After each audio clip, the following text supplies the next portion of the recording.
The words came at me like a slap across the face, delivered with a smile so sweet it could have fooled anyone watching from a distance.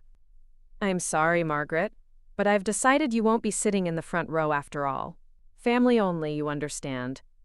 Jessica Parker, soon to be Jessica Thompson, stood before me in her pristine white gown, her perfectly applied makeup unable to hide the coldness in her eyes as she delivered what felt like a death sentence to my heart. "Before we jump back in, tell us where you're tuning in from, and if this story touches you, make sure you're subscribed, because tomorrow I've saved something extra special for you." This was my son's wedding day. My David, the little boy I'd rocked to sleep through countless nights, the teenager I'd cheered for at every soccer game, the young man who'd called me his best friend just 2 years ago before she came into his life. And now, 2 hours before he was supposed to walk down the aisle, his bride was banishing me from my rightful place as the mother of the groom. My name is Margaret Thompson, but everyone calls me Maggie. I'm 58 years old, and for the past 32 years, I've been David's mother, his biggest supporter, and until recently, one of his closest confidants. I've spent my career as a guidance counselor at Roosevelt High School, here in Portland, Oregon, helping teenagers navigate the complicated waters of growing up. I thought those skills would serve me well when David started bringing Jessica around 18 months ago, but nothing in my professional experience prepared me for what was coming. I live with my husband Bob in a cozy Craftsman house in the Laurelhurst neighborhood, the same house where David took his first steps, lost his first tooth, and brought home his high school diploma. Bob owns a small construction company, and together we've built what I always thought was a solid, loving family. Our daughter Grace, who's 28 and works as a nurse at OHSU, has always been David's best friend and closest sibling. We're the kind of family that has Sunday dinners together, celebrates every birthday with homemade cake, and shows up for each other no matter what. At least, we were that kind of family until Jessica entered the picture. I should have seen the signs earlier, but love makes us blind to the things we don't want to see. The first red flag came during David's birthday dinner last year, just 3 months after he'd started dating Jessica. We were all gathered around our dining room table, the same table where we'd celebrated every milestone for the past 15 years, when Jessica made what seemed like an innocent comment about how quaint our family traditions were. "It's so sweet how you still do homemade birthdays," she said with that same smile she'd just given me in the bridal suite. "Most families our age just go to restaurants now, but this is very nostalgic." The word nostalgic came out like she was describing something ancient and outdated, and I watched David's face change slightly, as if he was seeing our traditions through her eyes for the first time. But I convinced myself I was being oversensitive. After all, Jessica was young and sophisticated, working in marketing for one of Portland's hottest tech startups.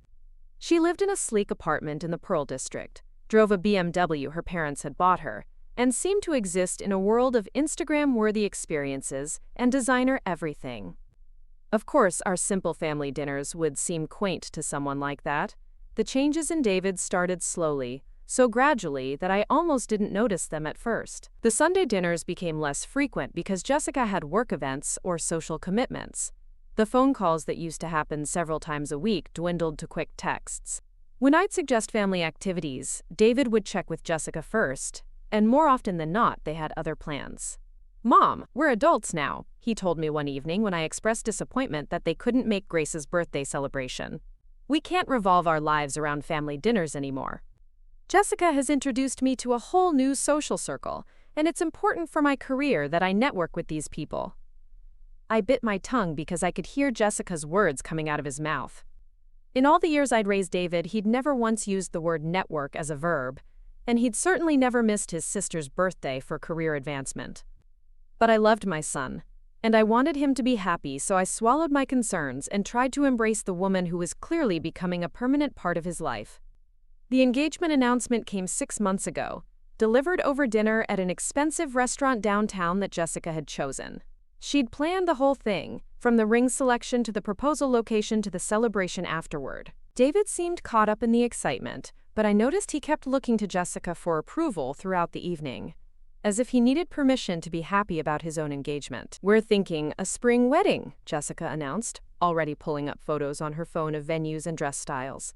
"Something elegant and sophisticated. We want it to be perfect, not like those backyard affairs you see sometimes." Another subtle dig at our family's preference for intimate homemade celebrations. Bob reached across the table and squeezed my hand, a silent signal that he'd caught the implication too. We'd had our own backyard wedding 35 years ago, in the garden behind my parents' house, surrounded by family and friends who'd known us our whole lives. It had been simple and beautiful and full of love, but I could see that Jessica viewed that kind of celebration as beneath her standards. "Whatever makes you both happy," I said, forcing a smile. "We just want David to be happy." "Oh, he will be," Jessica replied, her hand possessively covering David's on the table. "I'm going to take such good care of him. He deserves someone who can match his ambition and help him reach his full potential." The words stung because of what they implied about our family, about the life Bob and I had built, about the values we'd tried to instill in our children. But David was glowing with happiness, and I reminded myself that this was what mattered most. My son was in love, and if Jessica was who he'd chosen, then I would find a way to love her too. The wedding planning process became a masterclass in exclusion, disguised as inclusion. Jessica would schedule meetings about flowers, catering, and decorations, always making sure to invite me, but then would arrive with decisions already made, leaving me to simply nod and approve choices I'd had no part in making. "I hope you don't mind, Margaret, but I went ahead and booked the photographer," she'd say sweetly. "I know you would have loved to be part of the decision, but they had a cancellation, and I had to act quickly. I'm sure you understand." Or, "The florist needed an immediate answer about the centerpieces, so I had to make the call. I chose what I thought you would have picked." Every conversation followed the same pattern. Jessica would present her decisions as thoughtful gestures designed to include me, while simultaneously making it clear that my input wasn't actually needed or wanted. It was manipulation disguised as consideration, and it was masterfully done. Grace noticed the dynamic immediately. "Mom, she's freezing you out," she said, after one particularly frustrating venue visit where Jessica had changed the entire seating arrangement without consulting anyone. "David can't see it because he's so infatuated, but she's systematically removing you from every decision." I wanted to argue with Grace, to defend Jessica and preserve family harmony, but deep down I knew she was right. The woman who was about to become my daughter-in-law was waging a subtle war against my influence in David's life, and she was winning. The dress shopping experience was perhaps the most telling example of Jessica's strategy. She'd invited me, Grace, her own mother Susan, and her sister Amanda for what she called a special girls' day, to find the perfect wedding dress. I'd been looking forward to this tradition, remembering how meaningful it had been when Grace and I had gone dress shopping for her senior prom years earlier. We met at an upscale bridal boutique in downtown Portland, the kind of place where appointments are required weeks in advance and champagne is served in crystal flutes. Jessica looked stunning in every dress she tried on, but I noticed she only asked for opinions from her mother and sister. When I offered gentle suggestions or positive comments, she'd smile politely and then turn to Susan for the real feedback. "What do you think, Mom?" she asked Susan after emerging in a breathtaking gown that made her look like a princess. "Does this capture the elegance we talked about?" "It's perfect, sweetheart," Susan replied, tears forming in her eyes. "This is definitely the one." I sat there watching this mother-daughter moment, feeling like an intruder in what should have been a shared experience. Preparing and narrating this story took us a lot of time, so if you are enjoying it, subscribe to our channel. It means a lot to us. Now back to the story. Grace caught my eye and gave me a sympathetic look, but there was nothing either of us could do to change the dynamic Jessica had established. The final blow came during the selection process for the mother of the groom dress. Jessica had insisted on being involved in choosing my outfit, claiming she wanted to make sure all the mothers looked quote, quote, quote, quote, quote, for the photos. She'd arranged for us to meet at another boutique, just the two of us, for what she called a quote, quote, bonding experience. "I was thinking something in navy or burgundy," she said as we browsed the racks. "Classic colors that photograph well but won't compete with the bridal party colors." She pulled out a series of dresses that were undeniably beautiful, but felt completely wrong for me. They were formal to the point of being costume-like, appropriate for a black-tie gala but overwhelming for a garden wedding. "These are lovely," I said diplomatically, "but I was hoping for something a little less formal. Maybe something that reflects my personality more? Jessica's smile tightened almost imperceptibly. Oh, Margaret, I think you might be misunderstanding the tone we're going for. This isn't a casual backyard party. We want elegance and sophistication. Don't you want to look your best for David's special day? The implication was clear. My natural style wasn't good enough for her wedding.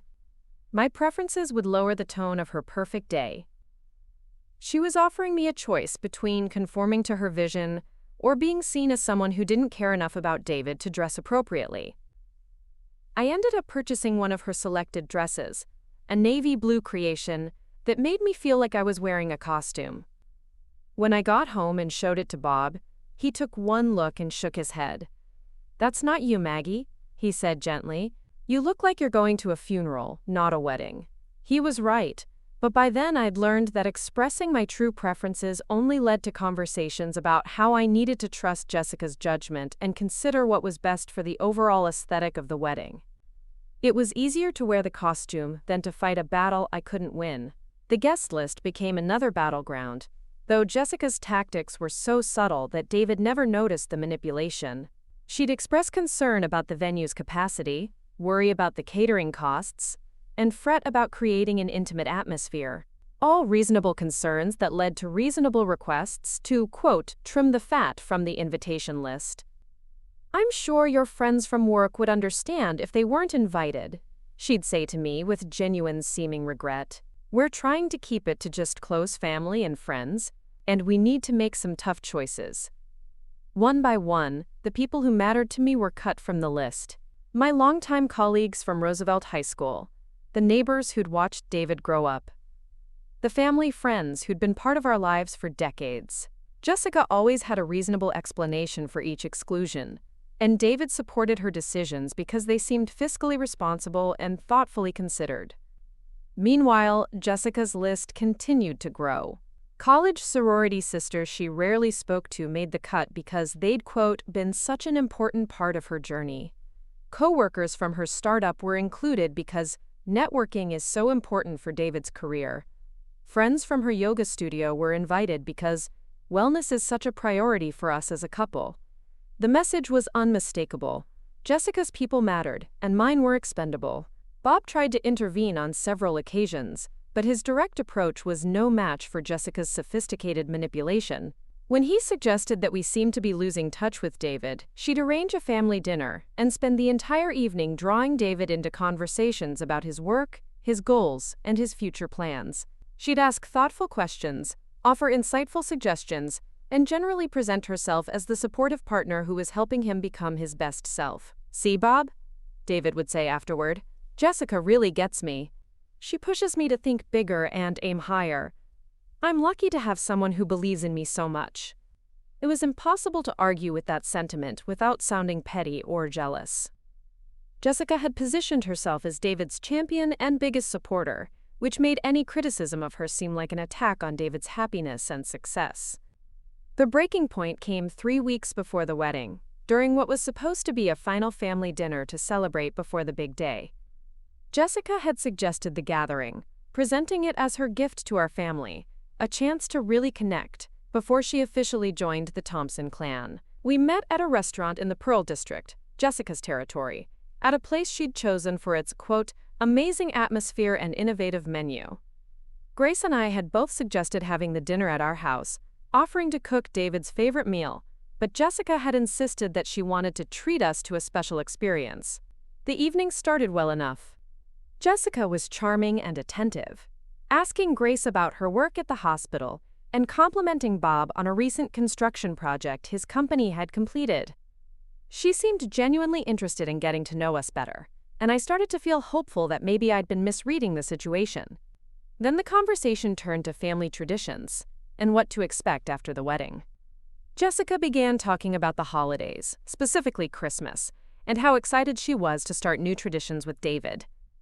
"We're thinking of spending Christmas in Aspen this year," she announced casually, as if discussing the weather. "David's never been skiing, and I think it would be so romantic to start our married life with an adventure like that." Grace and I exchanged glances. Christmas had always been sacred in our family. We spent Christmas Eve at our house, with homemade cookies and hot chocolate, opening one present each before midnight. Christmas morning was pancakes and coffee cake, followed by present opening that lasted for hours because we savored each gift. It was chaotic and loud and perfect, and David had never missed a single Christmas with us. "What about Christmas Eve with the family?"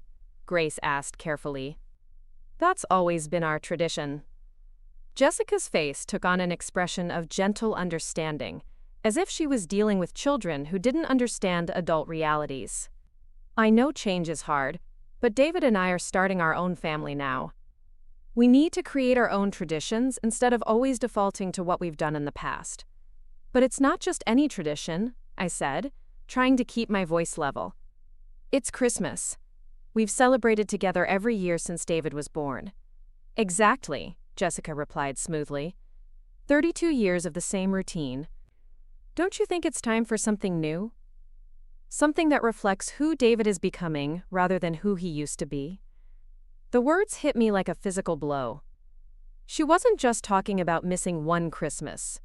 She was dismissing our entire family history as outdated and irrelevant. Every Christmas morning, every birthday celebration, every family tradition that had shaped David into the man he'd become was being characterized as a limitation he needed to outgrow. David sat silent through this exchange, his eyes moving between Jessica and me like he was watching a tennis match. When he finally spoke, his words broke my heart. "Mom, you have to understand that Jessica and I are building a life together. We can't always do what we've done before. Maybe it's time for the family traditions to evolve."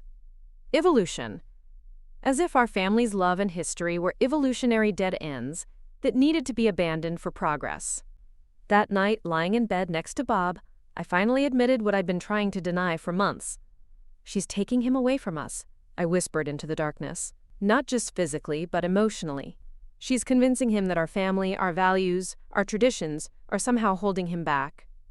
Bob pulled me closer, his own frustration evident in the tension of his shoulders. "I've been watching it happen too, Maggie. She's systematic about it. Every conversation, every decision, every interaction is designed to diminish our influence and strengthen hers." "What do we do?"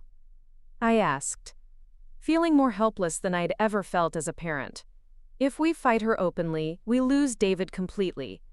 If we don't fight, we lose him anyway." "I don't know," Bob admitted, "but we can't give up on our son." As I lay there in the dark, something began to shift inside me. For months, I'd been playing by Jessica's rules, trying to be the accommodating mother-in-law, bending over backward to avoid conflict. But I was Margaret Thompson, a woman who'd spent 30 years helping troubled teenagers find their way, who'd built a reputation for being able to reach even the most difficult kids. I'd raised 2 successful, loving children and maintained a marriage that had weathered every storm life had thrown at us. I wasn't going to let anyone, no matter how clever or manipulative, destroy my family without a fight. The next morning, I called my friend Helen Rodriguez, who'd been my attorney when Bob and I had set up our wills a few years earlier. Helen was sharp, experienced, and had a reputation for being able to handle delicate family situations with both legal precision and emotional intelligence. "Helen, I need some advice about a family situation that's gotten complicated," I told her over coffee at our usual spot downtown. "It's not exactly a legal matter, but I need someone with your expertise in human behavior to help me think through a strategy." As I explained the situation with Jessica and David, Helen listened with the same focused attention she brought to her most challenging cases. When I finished, she was quiet for a long moment, her fingers steepled as she considered everything I'd told her. "Maggie, what you're describing is a textbook case of systematic alienation," she said finally. "Jessica is using sophisticated psychological manipulation to isolate David from his support system and reframe his family relationships as obstacles to his personal growth. It's actually quite common in controlling relationships, but it's usually much more subtle than what people expect." "So I'm not imagining this?" "Not at all. The question is what you want to do about it. You could confront David directly, but given how deeply Jessica has embedded herself in his decision-making process, he'll likely see any criticism of her as an attack on his judgment and his happiness. Then what do I do? Just watch her take my son away?" Helen smiled. And I recognized the expression she got when she was about to propose a particularly clever legal strategy. You document everything, and you wait for the right moment to present the truth in a way that David can't dismiss or rationalize away. That conversation changed everything for me. Instead of feeling helpless and reactive, I finally had a plan. For the next 3 weeks leading up to the wedding, I began to pay attention differently, to document the patterns of Jessica's behavior, and to prepare for what I somehow knew would be a confrontation that would determine the future of my relationship with my son. I had no idea that confrontation would come on his wedding day, in the bridal suite at Rose Garden Manor, 2 hours before David was supposed to marry the woman who just told me I wasn't family enough to sit in the front row at my own son's wedding. But as I stood there in my navy blue costume dress, looking at Jessica's coldly triumphant smile, I realized that she'd finally made the mistake I'd been waiting for. She'd shown her true nature at a moment when there would be witnesses, documentation, and no opportunity for her to spin the narrative in her favor. The game was about to change, and Jessica Parker had no idea what was coming. Standing in that bridal suite, looking at Jessica's perfectly composed face as she delivered her cruel decree, I felt something cold and calculating settle in my chest. This was the moment I'd been unconsciously preparing for, though I hadn't realized it until now. Every slight, every manipulation, every carefully orchestrated exclusion had been leading to this single moment of truth. "I see," I said quietly, my voice steady despite the rage building inside me. "And does David know about this decision?" Jessica's smile widened, and for the first time I saw genuine malice flash in her eyes. "David trusts me to handle the details that matter. He's focused on more important things than seating arrangements." Amanda Parker, Jessica's sister and maid of honor, shifted uncomfortably near the window, clearly sensing the tension but unsure how to intervene. The other bridesmaids continued with their preparations, applying lipstick and adjusting their bouquets, blissfully unaware that World War III had just been declared in their midst. "Where exactly will I be sitting?" I asked, my guidance counselor training kicking in. When dealing with difficult teenagers, I'd learned that getting specific details often revealed the true scope of their intentions. "There's a lovely spot in the 3rd row," Jessica replied airily. "You'll have a wonderful view of the ceremony, and you'll be sitting with some of David's college friends. I thought you might enjoy meeting some new people." The 3rd row. At my own son's wedding. Behind college friends he barely spoke to anymore, and Jessica's extended family members I'd never met. It was a calculated humiliation designed to send a message to every guest about my place in David's new life. "The 3rd row," I repeated, letting the words hang in the air between us. "I hope you understand this isn't personal, Margaret. It's just that Bob's family is quite large, and we need to accommodate everyone appropriately. Space is limited in the front sections." Another lie. Bob's family consisted of his elderly father and 2 siblings, hardly a crowd that would require multiple front rows. But Jessica delivered the falsehood with such conviction that anyone overhearing would think she was making a reasonable accommodation for practical reasons. I realized in that moment that I was witnessing a masterclass in gaslighting. Jessica was rewriting reality in real time, presenting her deliberate cruelty as thoughtful event planning, while making me seem unreasonable for objecting to being marginalized at my own son's wedding. "I'll need to discuss this with David," I said, reaching for the door handle. "Oh, I wouldn't want to bother him right now," Jessica said quickly, her voice taking on a note of concern. "He's dealing with some pre-wedding nerves, and I think adding stress about seating arrangements might push him over the edge. You know how anxious he gets about conflict." She was right about David's anxiety, and she was using that knowledge as a weapon. David had always hated confrontation, preferring to avoid difficult conversations rather than work through them. Jessica had learned this about him and was now using it to protect herself from accountability.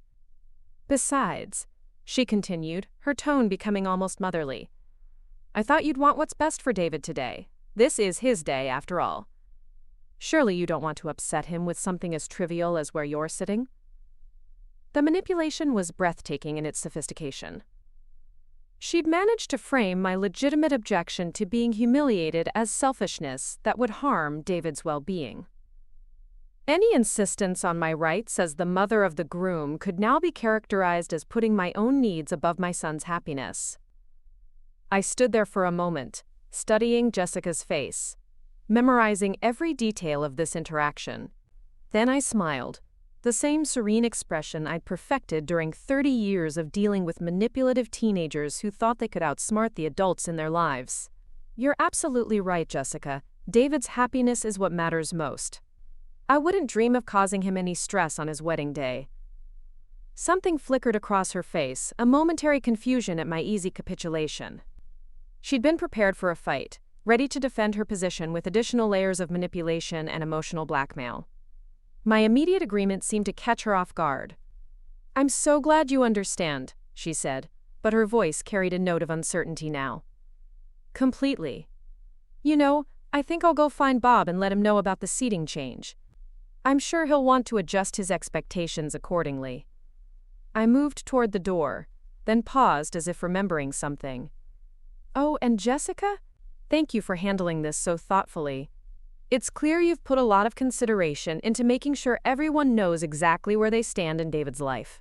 The words were perfectly polite, even grateful, but I saw Jessica's eyes narrow slightly as she processed the potential double meaning. I left the bridal suite before she could respond, closing the door gently behind me and walking down the hallway with measured steps. Once I was out of sight, I leaned against the wall and allowed myself 30 seconds to feel the full impact of what had just happened. Then I pulled out my phone and sent a quick text to Linda Chen, my best friend and the closest thing I had to a strategic advisor in situations like this. "Emergency. Need to talk. Can you come to Rose Garden Manor now?" Linda's response came back immediately. "On my way. What happened?" Jessica just showed her true colors. Game time. Linda had been my closest friend since we'd met at a parenting class when David and her daughter Emma were toddlers. She was a family therapist with an impressive practice downtown, and she'd been watching the Jessica situation unfold with growing concern over the past year. More importantly, she was someone who understood the psychology of manipulation and control in family systems. 20 minutes later, I met Linda in the Manor's elegant lobby, away from the wedding preparation chaos upstairs. She took one look at my face and guided me to a quiet corner where we could talk privately. "Tell me everything," she said, settling into the chair across from me with the focused attention that made her such an effective therapist.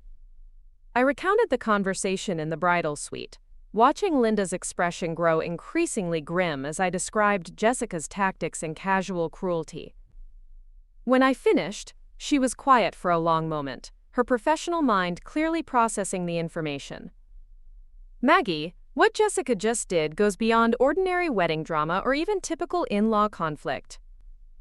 She deliberately engineered a situation designed to humiliate you publicly while making it impossible for you to object without appearing selfish or unstable. I know. The question is what I do about it." Linda leaned forward, her voice dropping to a whisper. "You document everything, and then you find a way to let David see the truth for himself. But it has to be his realization, not your accusation. If you go to him directly with complaints about Jessica, she'll spin it as jealousy or inability to let go. How do I make him see something he's been conditioned not to notice? You create a situation where her behavior is so clear and undeniable that even David can't rationalize it away. But it has to be organic, natural. She has to reveal herself." We sat in silence for a moment, both of us thinking through the possibilities. Then Linda's eyes lit up with an idea that I could see forming behind her therapist's analytical expression. "Maggie, do you remember that letter you wrote to David when he graduated from college? The one about family values and staying true to yourself?" I nodded. I'd written David a heartfelt letter for his college graduation, expressing my hopes for his future and my pride in the man he was becoming. It had been deeply personal, full of memories and dreams, and the kind of maternal wisdom that only comes from watching your child grow from baby to adult. "Do you still have a copy?" "Of course. It's in my memory box at home." What if there was a way to share that letter today, in front of everyone, as part of the ceremony? What if David could hear those words again, reminding him of who he is and where he comes from, at the exact moment he's about to commit his life to someone who wants him to forget all of that? The idea was brilliant in its simplicity. The letter wouldn't be an attack on Jessica or a manipulation of David, It would simply be a mother's love and wisdom, shared at the most meaningful moment of his life. If Jessica objected to the sentiment or tried to minimize its importance, she would reveal her true nature in front of everyone who mattered. But how would we get the letter included in the ceremony? Jessica has controlled every detail of this wedding. Linda smiled, and I recognized the expression she got when she'd solved a particularly complex therapeutic puzzle. Pastor Williams. You've known him for years through your work with troubled kids at Roosevelt. He performed Grace's baptism and David's confirmation. He's someone who values family bonds and understands the importance of honoring parents. She was right. Pastor Williams had been a consistent presence in our family's spiritual life, and he'd worked with me on several occasions when students at Roosevelt needed counseling that addressed both emotional and spiritual needs. He was a thoughtful, compassionate man who understood family dynamics. You think he'd be willing to read the letter during the ceremony? I think he'd see it as a beautiful addition to a wedding that seems to be missing some heart and soul. From what you've told me, Jessica has planned a ceremony that's all about image and style but light on meaning and connection. A letter from the groom's mother about love, family, and staying true to your values would be exactly what's missing. The plan was elegant and risky. If it worked, David would hear my words at the most important moment of his life, surrounded by everyone who loved him, reminded of the values and bonds that had shaped him. If it backfired, Jessica would have ammunition to paint me as a manipulative mother-in-law who couldn't respect boundaries. There's one more thing, Linda said, her voice taking on the careful tone she used when delivering difficult insights to her therapy clients. You need to be prepared for the possibility that David chooses Jessica's version of reality over yours, even after hearing the letter. Some people become so invested in their new narrative that they can't accept evidence that contradicts it. The thought was terrifying, but I knew she was right. There was a chance that David was so far under Jessica's influence that even a direct reminder of our family's love wouldn't be enough to break through the walls she'd built around him. If that happens, if he chooses her despite everything, then at least I'll know I tried. At least I'll know I didn't just stand by and watch her erase our family from his life without fighting for him. Linda reached across and squeezed my hand. You're one of the strongest women I know, Maggie. Whatever happens today, David is lucky to have a mother who loves him enough to take this risk. I spent the next hour driving home to retrieve the letter, my mind racing with the logistics of what we were attempting. The letter was exactly where I'd left it, in a memory box that contained photos, cards, and mementos from David's childhood and young adulthood. Reading it again after several years, I was struck by how perfectly it captured everything that was at stake today. The letter spoke about the importance of choosing partners who loved and supported your authentic self, rather than trying to change you into someone else. It talked about the value of family bonds and the strength that comes from knowing you have people who will love you unconditionally. It expressed my hopes that David would always remember where he came from and never be ashamed of the simple, honest values that had shaped him. Reading those words again, I realized that I'd somehow predicted this exact situation 3 years ago. Every piece of advice in the letter directly contradicted the path Jessica was leading David down, but it was advice that came from love rather than criticism. When I returned to Rose Garden Manor, I found Pastor Williams in the small office behind the ceremony space, reviewing his notes for the service. He looked up with a warm smile when I knocked on the door, genuinely pleased to see me. Margaret, how wonderful to see you on this happy day. Are you excited about David's wedding? I am, I said, settling into the chair across from his desk. Pastor Williams, I have a rather unusual request and I hope you'll consider it carefully. I explained about the letter, showing him the handwritten pages and explaining the context in which it had been written. As he read, I watched his expression grow thoughtful and then deeply moved. This is beautiful, Margaret. The wisdom here, the love, it's exactly the kind of foundation every marriage needs. I was hoping you might consider reading it as part of the ceremony today, maybe during the homily, or as a special blessing. I know it's last minute, but I think it would mean so much to David to hear these words on his wedding day. Pastor Williams was quiet for several minutes, rereading portions of the letter and clearly considering the request carefully. Finally, he looked up with an expression that combined pastoral wisdom with genuine affection. You know, Margaret, I've been concerned about this wedding from the beginning. Not because David isn't a wonderful young man, but because something feels disconnected about the whole celebration. It's beautiful and elegant, but it lacks the warmth and meaning that should be at the heart of a marriage ceremony. What do you mean? Well, for instance, Jessica requested that I keep my homily very brief and avoid anything too personal or emotional. She wants the ceremony to be, quote, dignified and sophisticated, rather than what she called overly sentimental. But marriage is sentimental, love is emotional. That's what makes it sacred.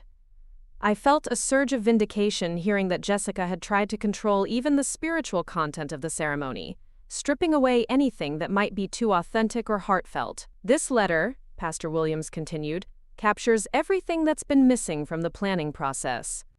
It's about love, values, family, and the spiritual foundation that makes a marriage strong. I think reading it would be not just appropriate, but essential. You'll do it? I'll do more than that. I'm going to read it as the centerpiece of my homily, and I'm going to make sure everyone understands that these words represent the hopes and blessings of David's family. This is exactly what this ceremony needs. Relief flooded through me, followed immediately by nervous anticipation. In less than 2 hours, David would hear my words spoken aloud in front of everyone who mattered to him. Jessica would be forced to sit and listen as the pastor shared everything she'd been trying to make David forget.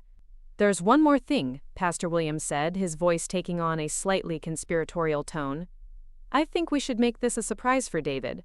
Not because we're trying to deceive anyone, but because the impact will be so much more powerful if he hears these words unexpectedly, at the moment when he's most open to understanding their importance. What about Jessica? She'll know something is different when you deviate from what she's expecting. Jessica is not the spiritual leader of this ceremony. I am. And I have both the authority and the responsibility to ensure that this wedding includes the elements that will make it meaningful and blessed. If she objects to a mother's loving words being shared at her son's wedding, that will tell everyone everything they need to know about her character. As I left Pastor Williams's office, I felt a mixture of excitement and terror that I hadn't experienced since the night before David was born. I was about to take an action that would either restore my relationship with my son or destroy it completely, and I wouldn't know which until the moment was upon us. The next hour passed in a blur of wedding preparations and forced normalcy. I found Bob adjusting his tie in the groom's preparation room and quietly explained what had happened with Jessica and what we'd planned in response. His face went through several expressions, from anger at Jessica's cruelty to admiration for the strategic response Linda and I had devised. Are you sure about this, Maggie? Once Pastor Williams reads that letter, there's no going back. Jessica will know you orchestrated it, and she'll make David choose between supporting her anger and acknowledging your love. I know. But Bob, if I don't take this chance to remind David who he really is, we might lose him forever anyway. At least this way, he'll hear the truth before he makes his final commitment. Grace found me in the hallway 20 minutes before the ceremony was scheduled to begin. She'd clearly heard about the seating situation through the family grapevine, and her face was flushed with indignation. Mom, I heard what Jessica did. This is insane. You're the mother of the groom. You should be sitting in the front row, not hidden away like some distant relative. It's okay, sweetheart. I have a plan. What kind of plan? I explained about the letter and Pastor Williams's agreement to read it during the ceremony. Grace's eyes widened as she processed the implications. Mom, that's either brilliant or catastrophic. Maybe both. I know, but Grace, I need you to promise me something. Whatever happens when that letter is read, whatever David's reaction is, I need you to stay calm and supportive. This family has been through enough conflict, and I don't want today to end with us torn apart. Grace hugged me fiercely, and I could feel her trembling slightly. I love you, Mom. Whatever happens, I'm proud of you for fighting for our family. As the guests began taking their seats in the garden, I watched from a window as Jessica's carefully orchestrated vision came to life. The setting was undeniably beautiful. With white roses and greenery creating an elegant backdrop for the ceremony, the guests looked appropriately sophisticated in their designer outfits, and everything appeared perfect for the photos that would commemorate this day. But looking at the scene, I realized that Linda had been right about the ceremony lacking warmth. It was beautiful in the way a magazine spread is beautiful, but it felt cold and impersonal. There were no personal touches that reflected David's personality, no nods to our family's history or traditions, nothing that made this ceremony specifically about my son, rather than just any groom marrying any bride.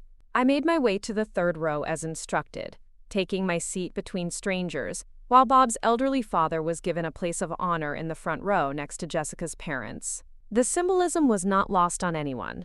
Jessica's family mattered, and mine was peripheral. As the processional music began and the wedding party started their walk down the aisle, I caught sight of David standing at the altar with Pastor Williams. He looked handsome and nervous, adjusting his boutonniere and scanning the crowd with the expression of a man who wasn't entirely sure how he'd ended up at this moment. When Jessica appeared at the back of the garden in her stunning white gown, the collective intake of breath from the guests was audible. She looked absolutely radiant, every inch the perfect bride, and I had to admit that David's face lit up with genuine love and awe when he saw her. This was the moment when I questioned everything. Looking at my son's expression of pure happiness, seeing the way Jessica glowed with bridal joy, I wondered if I was about to destroy something beautiful out of my own inability to let go and accept change. But then Jessica's eyes found mine in the crowd, and for just a moment her mask slipped. The look she gave me was one of pure triumph, a reminder that she'd successfully marginalized me and won the war for David's loyalty. In that instant, I knew I was doing the right thing. As Jessica reached the altar and took David's hands, Pastor Williams began the ceremony with the traditional words about love, commitment, and the sacred bonds of marriage. The service proceeded exactly as Jessica had planned, dignified and sophisticated, until Pastor Williams reached the portion where his homily should have been brief and impersonal. "Before we continue with the vows," he said, his voice carrying clearly across the garden, "I'd like to share some words about the foundation that has brought David to this moment, and the love that has shaped him into the man he is today." I saw Jessica's smile falter slightly as Pastor Williams deviated from her script, but she recovered quickly, probably assuming he was simply adding some generic pastoral wisdom. "Several years ago," Pastor Williams continued, "David's mother wrote him a letter that captured everything I believe about love, family, and the values that make a marriage strong. Today I'd like to share that letter with all of you, because its wisdom is exactly what David and Jessica need to hear as they begin their journey together." The change in Jessica's expression was immediate and dramatic. The serene bridal smile disappeared, replaced by barely controlled panic as she realized what was about to happen. She shot a look in my direction that could have burned a hole through steel, but she was trapped at the altar with nowhere to go and no way to stop what was coming.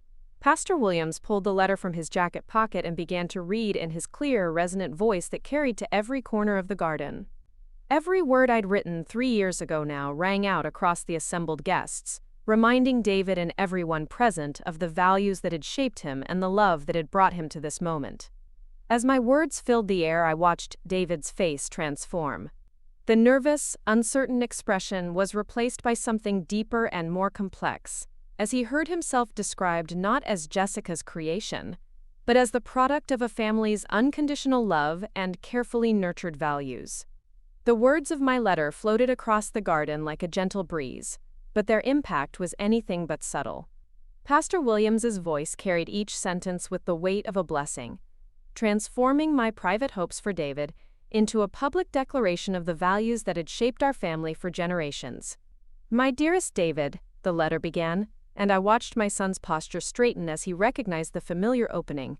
"As you stand on the threshold of your future, I want you to remember that the greatest gift you can give to any relationship is your authentic self. Never let anyone convince you that who you are isn't enough, or that the love that raised you is somehow inadequate for the life you're building." Jessica's hands had begun to tremble almost imperceptibly as she held her bouquet, and I could see her mind racing to find a way to interrupt or minimize what was happening. But she was trapped in the spotlight of her own perfect ceremony, forced to stand silently while every word undermined the narrative she'd so carefully constructed about David's need to evolve beyond his family. The guests were listening with the kind of rapt attention that comes when something unexpected and genuine breaks through the polished surface of a formal event. I could see heads nodding throughout the garden as Pastor Williams continued reading, people recognizing the wisdom and love in words that spoke to universal truths about family and identity. "The person you choose to spend your life with should celebrate the man you already are, not demand that you become someone different to earn their love. They should embrace your history, honor your family, and understand that the values we've shared together are not obstacles to your growth but the foundation that makes growth possible." David's eyes had found mine in the crowd, and the expression on his face was complex and shifting. I could see confusion, recognition, and something that might have been the beginning of understanding. For the first time in months, he was looking at me not through Jessica's filter of interpretation, but as his mother, the woman who'd loved him unconditionally since the moment he was born. Jessica, meanwhile, had begun to look around desperately, as if searching for someone who could intervene and stop this unexpected deviation from her carefully planned script. Her sister Amanda caught her eye and made a small questioning gesture, but there was nothing anyone could do without creating an even bigger scene. "True love," Pastor Williams continued, his voice growing stronger as he reached the heart of the letter, "doesn't require you to abandon the people who shaped you or pretend that your past is something to be ashamed of. It builds bridges between your history and your future, creating a life that honors both where you came from and where you're going." The words hung in the air like a challenge, and I could feel the energy in the garden shifting as people began to understand that they were witnessing something more significant than a simple mother's blessing. This was a moment of truth, a gentle but firm reminder of what marriage should be built on. Bob reached over and squeezed my hand, his eyes shining with pride and concern. He understood, as I did, that we were past the point of no return. Whatever happened next would determine not just the tone of this wedding, but the future of our relationship with David. Pastor Williams reached the conclusion of the letter, his voice taking on the resonant authority that made him such a powerful spiritual leader. "My greatest hope for you, my son, is that you choose a love that makes you more yourself, not less. A love that sees your family as a blessing rather than a burden, and that understands that the best marriages are built on a foundation of mutual respect, genuine affection, and shared values."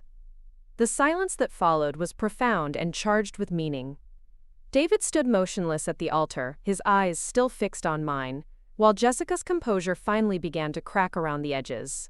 Her perfect bridal smile had disappeared entirely, replaced by barely controlled anger and what looked like genuine panic. "Those words," Pastor Williams said, folding the letter carefully and returning it to his pocket, "represent the hopes and blessings of a family that has loved David Thompson his entire life. They remind us that marriage is not just about two people, but about the joining of families, histories, and traditions that will shape the future." He paused, letting the implications settle over the assembled guests before continuing with the ceremony.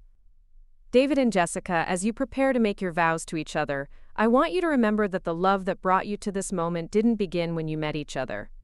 It began generations ago, with the families that raised you, the values that shaped you, and the experiences that made you who you are today." I could see several guests dabbing at their eyes, moved by the unexpected depth and meaning that had been added to what had promised to be a purely formal ceremony. But I was watching David, trying to read the emotions playing across his face as he processed what he'd just heard. Jessica, however, had reached her breaking point. The woman who had maintained perfect control throughout 18 months of wedding planning was visibly struggling to contain her reaction to having her narrative so publicly challenged. Her breathing had become shallow and rapid, and her grip on her bouquet was so tight that her knuckles had turned white. "Pastor Williams," she said suddenly, her voice cutting through the sacred atmosphere like a blade, "I think we should continue with the vows now." The interruption was shocking in its rudeness and desperation. In 30 years of attending weddings, I'd never seen a bride interrupt the officiant during the ceremony, especially not with such obvious agitation. The guests shifted uncomfortably, sensing that something was very wrong, but not understanding exactly what they were witnessing. Pastor Williams regarded Jessica with the calm, patient expression he reserved for dealing with difficult situations in his pastoral duties. "Of course, my dear. But first, David, I wonder if you'd like to respond to your mother's letter. It's traditional for the groom to acknowledge the blessings and wisdom shared by his family." The question was perfectly reasonable and entirely within the bounds of wedding ceremony protocol, but it forced a moment of reckoning that Jessica had been desperately trying to avoid. David would have to choose, publicly and in front of everyone who mattered to him, between acknowledging his family's love and supporting Jessica's obvious distress. David looked confused and torn, his eyes moving between Jessica's barely controlled panic and my face in the crowd. I could see him struggling to understand why Jessica was so upset about words that had been nothing but loving and supportive. The letter hadn't criticized her or their relationship. It had simply reminded him of the values that had shaped him. David began, then stopped, clearly unsure how to navigate the unexpected tension at his own wedding altar. The letter was beautiful, Mom. Thank you for those words. It wasn't the full acknowledgement I'd hoped for, but it was something. David had publicly recognized the love and wisdom in my letter, which was more than Jessica had wanted him to do. I could see her face tighten further as she realized that her interruption had backfired, drawing even more attention to the very thing she'd been trying to minimize. But Jessica wasn't finished.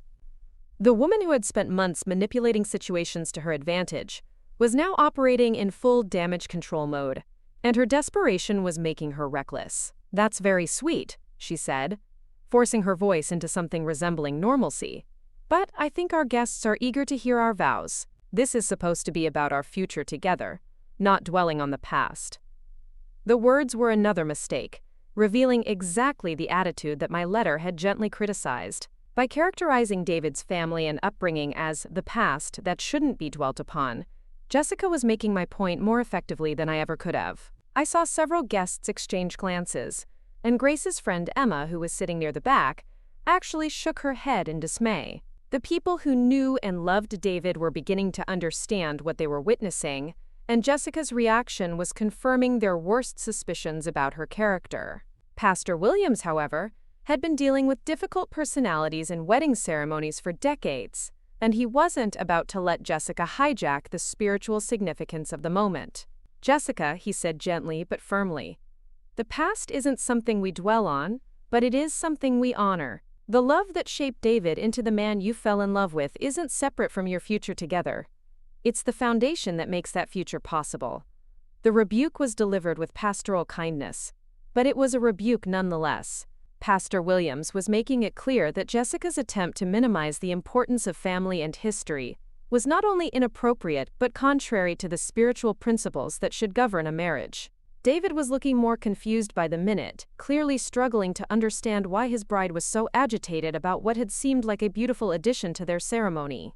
I could see him beginning to question Jessica's reaction, wondering why words about love, family, and values would upset her so much. "Of course," Jessica said through gritted teeth. "I just think we should focus on our vows now." "Absolutely," Pastor Williams agreed. "David, would you like to begin? What happened next will be burned into my memory forever." David reached into his jacket pocket for his written vows, but instead of immediately beginning to read, he paused and looked out at the assembled guests. His eyes found mine again, then moved to Bob, to Grace, to the friends and family members who had known him his entire life. "Before I read my vows," he said slowly, "I want to say something about the letter Pastor Williams just shared." Jessica's intake of breath was audible, and I could see panic flashing across her face as she realized that David was about to deviate from their carefully rehearsed script. "Those words reminded me of something important," David continued, his voice growing stronger and more confident. "They reminded me that the love I have to give Jessica isn't something that began when we met. It's something that was cultivated by my family, nurtured by their example, and shaped by the values they taught me." He turned to look directly at Jessica, and I could see something shifting in his expression as he spoke. "Jessica, I fell in love with you, but I also want you to fall in love with all of me, including the part of me that comes from Sunday dinners and family traditions and parents who taught me that love means showing up for the people who matter, no matter what." The words were simple, but their impact was profound. David was gently but firmly pushing back against the narrative that Jessica had been constructing, the one that required him to choose between his family and his future. He was asserting his right to be whole, to bring all of himself into the marriage, including the parts that Jessica had been trying to minimize or eliminate. Jessica's composure finally cracked completely. Standing there at the altar, in front of 300 guests, she began to cry. But these weren't tears of joy or overwhelming emotion. These were tears of frustration and defeat. She had lost control of the narrative, lost control of David, and lost control of her own wedding ceremony. "David," she said, her voice breaking, "this isn't what we talked about. This isn't what we planned." The admission was damning in its honesty. Jessica was openly acknowledging that David's spontaneous expression of love for his family wasn't part of their plan, that his desire to honor his upbringing was somehow a betrayal of what they'd agreed upon. David stared at her, and I could see the exact moment when everything clicked into place for him. The months of subtle manipulation, the gradual distancing from family, the constant pressure to evolve beyond his roots. It all suddenly made sense in the context of Jessica's reaction to a simple letter about love and values. "Jessica," he said quietly, "why are you upset about my mom's letter? Why are you crying because I want to honor my family?" The question hung in the air like a challenge, and Jessica found herself trapped by her own emotional reaction. She had revealed too much, shown too clearly that her vision of their future didn't include space for David's past, and now she had to answer for it in front of everyone who mattered to both of them. The garden had gone completely silent except for the sound of Jessica's quiet sobbing and the whisper of wind through the roses.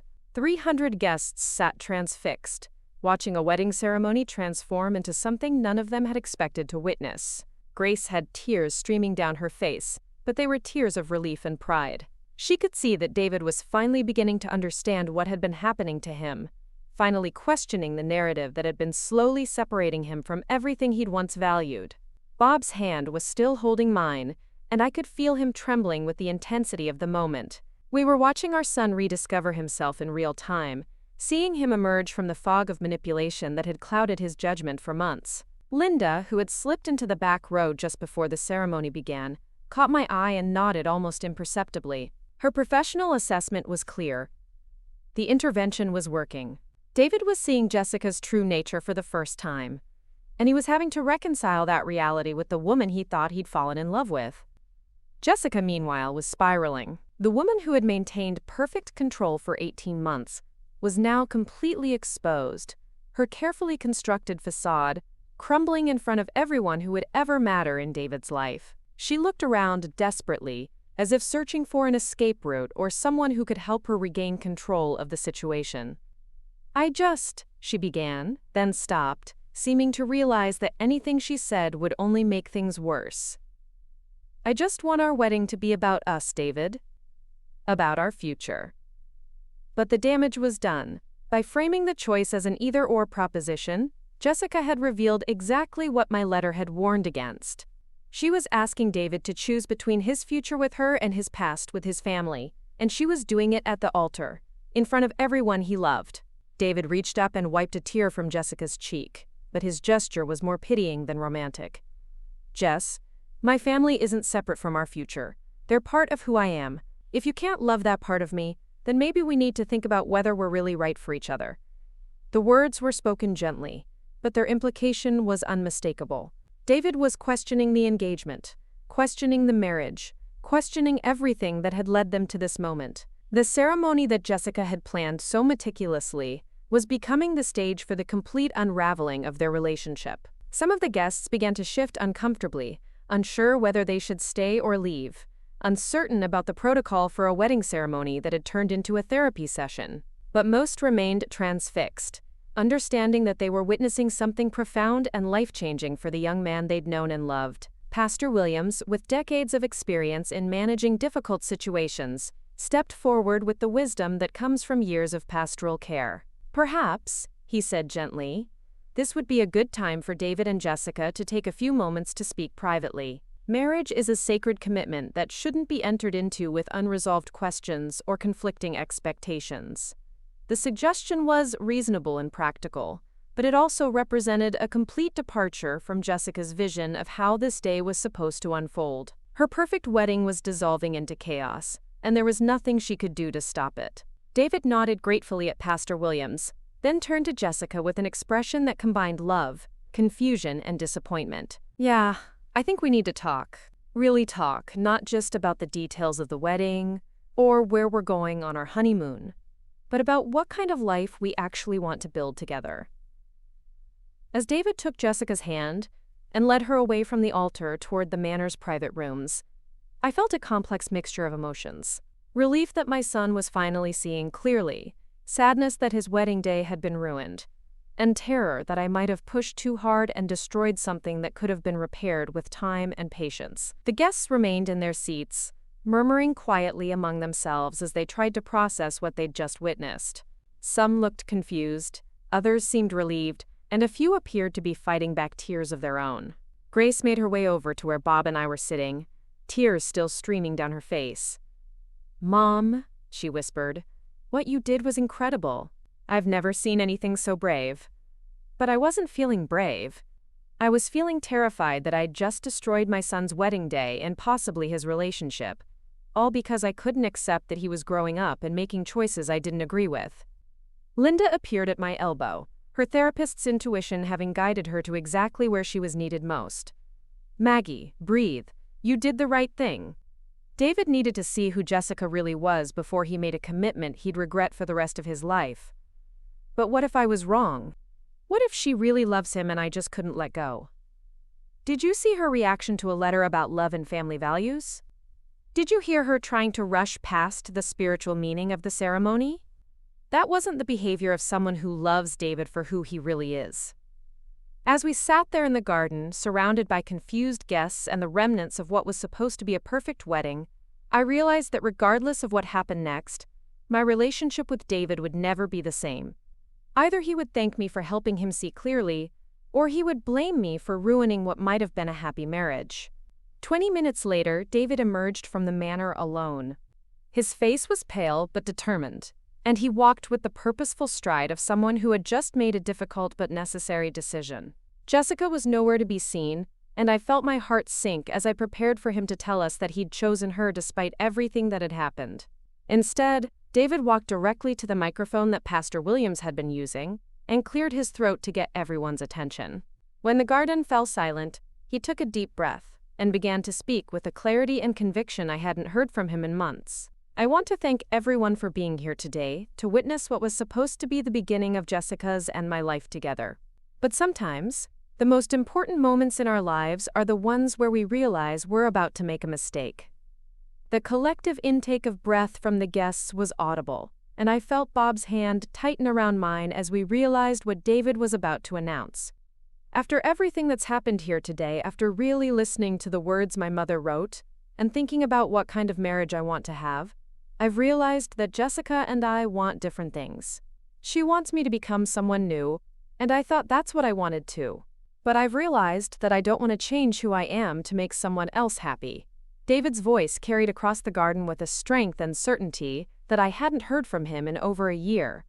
Standing at that microphone, addressing 300 guests who had come to celebrate his wedding, he looked more like the man I'd raised than he had in months.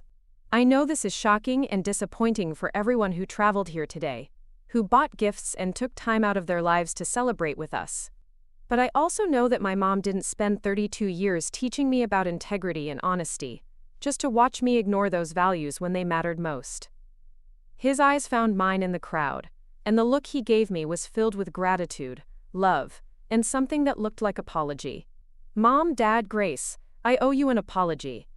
I let someone convince me that growing up meant growing away from you, that becoming successful meant leaving behind the values you taught me. I was wrong." The emotion in his voice was raw and genuine, and I could see several guests wiping away tears as they witnessed this young man publicly acknowledging his mistakes and recommitting to his principles. But I was also watching the doors to the manor, waiting for Jessica to emerge and potentially create an even bigger scene. "Jessica is a good person," David continued, "and I admired his grace in not attacking her character, even after everything that had transpired. But we want different things from life. She wants someone who will prioritize image over substance, who will choose social advancement over family loyalty. And I thought I wanted to be that person, but I don't." Pastor Williams had moved to stand beside David, a gesture of support that wasn't lost on anyone present. His presence lent a spiritual weight to David's words, transforming what could have been seen as a humiliating rejection into something more meaningful and necessary. "The letter my mother wrote reminded me that the best relationships don't require you to become someone else. They celebrate who you already are while encouraging you to become the best version of yourself." Jessica never celebrated who I was, she only celebrated who she thought I could become. The distinction was profound and spoke to everything that had been wrong with their relationship from the beginning. Jessica had fallen in love with David's potential for transformation, not with David himself. She had seen him as raw material to be shaped, rather than as a complete person to be loved. Bob stood up from his seat in the third row, and I could see him struggling with the decision of whether to go to David or wait for permission. The gesture was small but significant. After months of being marginalized in his son's life, Bob was uncertain about his right to offer comfort and support. David saw his father's hesitation and smiled, the first genuine smile I'd seen from him all day. "Dad, could you come up here? And Mom, Grace, all of you. I need my family right now." The invitation was like a dam breaking. Grace was the first to move, practically running to the altar to embrace her brother. Bob followed more slowly, his emotion evident in every step. I remained seated for a moment longer, overwhelmed by the magnitude of what had just happened, and unsure if I had the right to claim victory in a situation that had caused so much pain. Linda appeared beside me again, her hand on my shoulder providing gentle encouragement. "Go to your son, Maggie. He needs you, and you've earned the right to be there for him." As I walked toward the altar, I was acutely aware of every eye in the garden following my progress. Some guests looked confused, others appeared relieved, and a few seemed genuinely moved by the display of family solidarity they were witnessing. But all of them understood that something significant had just happened, something that went far beyond a canceled wedding.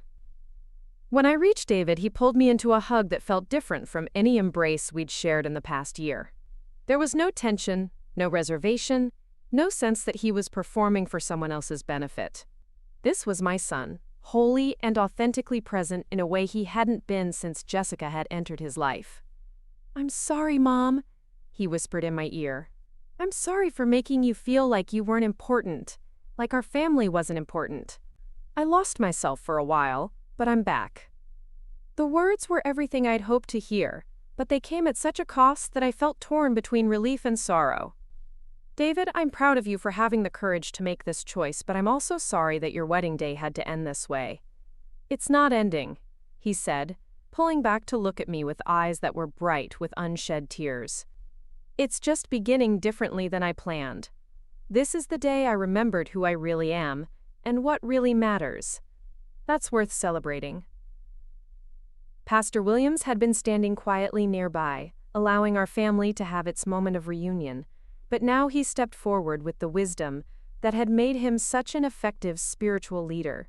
"David," he said gently, "what would you like me to tell these guests? They came here to witness a celebration, and in many ways they have. They've witnessed a young man choosing authenticity over convenience, family over facade, but they may need some guidance about how to respond to what they've seen." It was a practical concern wrapped in pastoral care. 300 people were sitting in a garden, unsure whether to leave, stay, or offer congratulations for a wedding that hadn't happened. David needed to give them direction, but he also needed to do it in a way that honored their investment in his happiness. David looked out at the assembled guests, many of whom had known him since childhood, and his expression grew thoughtful. "I'd like to speak to them directly, if that's okay. These people love me, and they deserve an honest explanation of what just happened."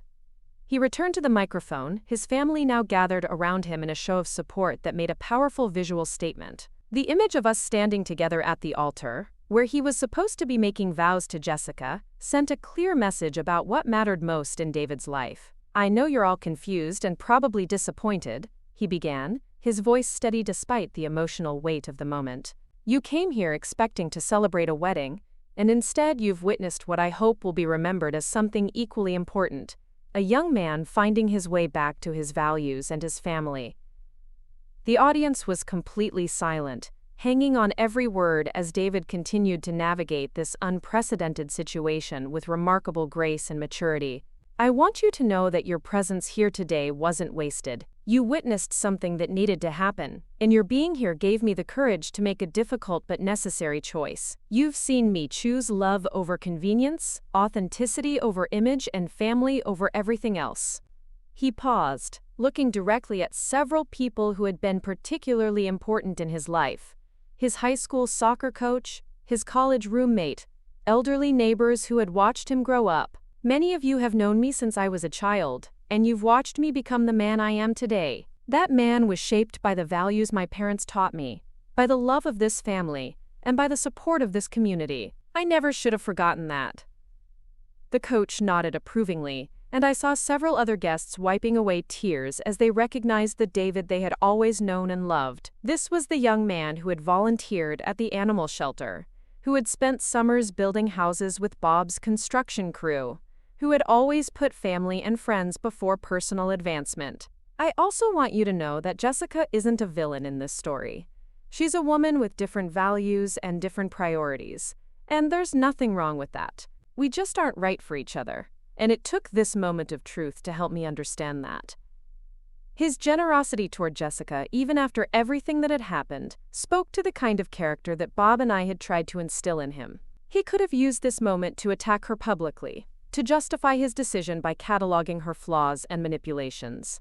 Instead, he chose to take responsibility for his own choices, while treating her with dignity. So I'm asking you to stay, if you're willing, and help me celebrate something different but equally important. Help me celebrate finding my way back to who I really am, back to the people who matter most, back to the values that should guide the rest of my life. The response was immediate and overwhelming. Grace was crying openly, Bob was beaming with pride, and the guests began to applaud. What started as polite, uncertain clapping quickly grew into sustained, enthusiastic applause that went on for several minutes. I looked around the garden and saw faces filled with genuine joy and relief. These were people who had watched David change over the past year, who had noticed his gradual distancing from family and friends, who had been concerned but unsure how to address their worries. They were celebrating not just his decision, but their own relief at seeing him return to himself. As the applause died down, Pastor Williams stepped forward again with a suggestion that was both practical and meaningful. "David, would you like me to offer a blessing for this new beginning? Not a wedding blessing, but a blessing for courage, authenticity, and the strength to live according to your values?" "Yes," David said immediately. "I think that's exactly what I need." Pastor Williams raised his hands, and the entire garden fell silent as he prepared to offer words of spiritual guidance for this unexpected turn of events. Let us pray for David Thompson, who has shown us today what it means to choose truth over convenience, family over social expectations, and authenticity over image. The prayer that followed was beautiful and moving, acknowledging the pain of the moment, while celebrating the courage it had taken to make such a difficult decision. Pastor Williams spoke about the importance of staying true to one's values, about the blessing of family love, and about the strength that comes from making choices based on integrity rather than fear. When he finished, there was a moment of profound silence before David spoke again. "I have one more thing to ask of all of you. Bob and Grace have been planning this celebration for months, and the caterers are ready to serve an amazing meal. I know it's unconventional, but would you consider staying to help me celebrate this new chapter of my life? Think of it as a different kind of party, one where we celebrate family, friendship, and the courage to change course when necessary." The invitation was unprecedented, but it was also perfect. Rather than allowing the day to end in disappointment and confusion, David was transforming it into something positive and meaningful. He was choosing to surround himself with the people who loved him, to celebrate the values that mattered most, and to begin this new phase of his life with joy rather than regret. The response was immediate and enthusiastic. People began standing, applauding, and calling out their support. I heard David's college roommate shout, "That's the David the First, remember!" His high school soccer coach yelled, "Proud of you, son!" And Grace's friend Emma called out, "Best wedding ever!" The mood in the garden shifted completely as people began to understand that they were being invited to participate in something unique and special. Instead of a traditional wedding reception, they would be celebrating something much more rare, a young man's return to his authentic self. As guests began to mingle and move toward the reception area, I noticed that Jessica still hadn't emerged from the manor. I wondered if she was waiting for everyone to leave, planning her own exit strategy, or perhaps processing the complete collapse of everything she'd worked toward for the past year. David seemed to be thinking the same thing, because he looked toward the manor with an expression of concern. I should probably go check on Jessica, make sure she's okay, and help her figure out next steps. "That's thoughtful of you," I said, "but are you sure you want to do that right now? This is your moment. your celebration. Jessica made her feelings pretty clear during the ceremony. I know, but I still care about her, and I'm partly responsible for this situation. I should have been honest about my doubts months ago, instead of letting things get this far. His sense of responsibility, even towards someone who had treated him and our family so poorly, was both admirable and frustrating. But it was also quintessentially David, reflecting the empathy and fairness that had always been part of his character. Grace overheard our conversation and stepped forward with a suggestion that surprised me with its wisdom and maturity. David, why don't you let me go talk to Jessica, woman to woman, sister to sister-in-law who might have been? I think she might be more receptive to hearing from me right now than from you. The offer was generous and practical, removing David from a potentially volatile situation while ensuring that Jessica didn't feel completely abandoned in her moment of crisis. Grace had always been diplomatic and kind, qualities that would serve her well in dealing with someone who was probably feeling humiliated and angry. Would you do that? David asked, relief evident in his voice. I don't want her to think I'm abandoning her, but I also don't want to make things worse by saying the wrong thing. Of course. Give me a few minutes to talk with her, and then we can figure out logistics. She's probably going to want to leave as soon as possible, and we should help make that happen as smoothly as we can. As Grace headed toward the manor, Bob put his arm around David's shoulders in a gesture that spoke volumes about their restored relationship. Son, I want you to know how proud I am of you. What you did today took incredible courage. Thanks, Dad. I'm sorry it took me so long to figure things out. I'm sorry I let someone convince me that our family wasn't good enough, that I needed to become someone different to be successful. You don't need to apologize for falling in love, David. You just need to learn from this experience and make sure it doesn't happen again. The conversation was interrupted by the arrival of Jessica's parents, Tom and Susan Parker, who had been sitting in stunned silence throughout the entire ordeal. Tom approached our group with the careful demeanor of a man trying to navigate a diplomatic crisis. David, he said formally, Susan and I want you to know that we understand your decision, even if we're disappointed by how things turned out. We think you're a fine young man, and we're sorry that you and Jessica couldn't work through your differences. The words were gracious but stiff, clearly chosen to avoid escalating an already difficult situation. Tom Parker was a businessman who understood the importance of maintaining relationships even when deals fell through, and he was applying that same principle to his daughter's failed engagement. Thank you, Mr. Parker. I'm sorry this day didn't turn out the way any of us hoped. Jessica is a remarkable woman, and I hope she finds someone who can give her the kind of life she wants. Susan Parker had been crying quietly, and when she spoke, her voice was thick with emotion. David, can you tell us what happened?